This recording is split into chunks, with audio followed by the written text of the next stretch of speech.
IIT జోధ్పూర్కి సంబంధించినటువంటి సైంటిస్టులు Indian languages ఏవైతే ఉన్నాయో అదేవిధంగా ఇండియన్ మనుస్క్రిప్ట్ రిలేటెడ్ హెరిటేజ్ ఏదైతే ఉందో వాటిని కాపాడడం కోసం అని చెప్పేసి ఒక ఏఐ టూల్ని డెవలప్ చేయడం జరిగింది. ఓకే, ఎవరు డెవలప్ చేశారు? IIT Jodhpur's landmark AI push for Indian languages and heritage. Okay, దీనికి సంబంధించి చూద్దాం. India's linguistic diversity and underserved in AI versus English అనే దాంతో సో బేసిక్గా vision language and learning group బేస్డ్గా VL2G leading innovation under Bhashini ప్రాజెక్ట్లో భాగంగా చేయడం జరిగింది. సో ఓపెన్ సోర్స్ ఏపీఐస్ను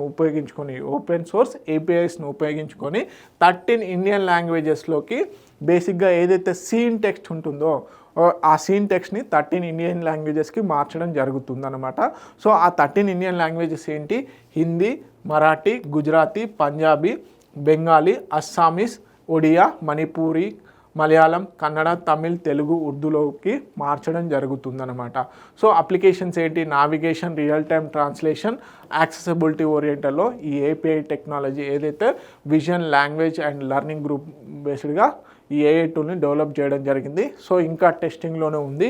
సో అదేవిధంగా ఇందిరాగాంధీ నేషనల్ కల్చరల్ ఏదైతే ఉందో అదేవిధంగా ఐ హబ్ దృష్టితో కొలాబరేట్ అయ్యి బేసిక్గా మనుస్క్రిప్ట్స్ ఏవైతే ఉంటాయో manuscripts cleaning and restoration, Sanskrit, Pali, Telugu etcetera ఇవి వచ్చేసి ఆప్టిమల్ కంటెంట్ రికగ్నేషన్ అంటారు. సో ఈ ఆప్టిమల్ కంటెంట్ రికగ్నేషన్ ద్వారా సాంస్క్రిట్లో ఉన్నటువంటి పాలీ లాంగ్వేజ్లో ఉన్నటువంటి మనుస్క్రిప్ట్లు తాళపత్ర గ్రంథాలు ఏవైతే ఉంటాయో వాటిని కూడా స్కాన్ చేసేసి టెక్స్ట్ని బేసిక్గా కన్వర్షన్ చేసే టూల్ని డెవలప్ చేయడం జరిగింది. ఎవరు? ఐఐటి జోధ్పూర్కి సంబంధించిన స్టూడెంట్స్.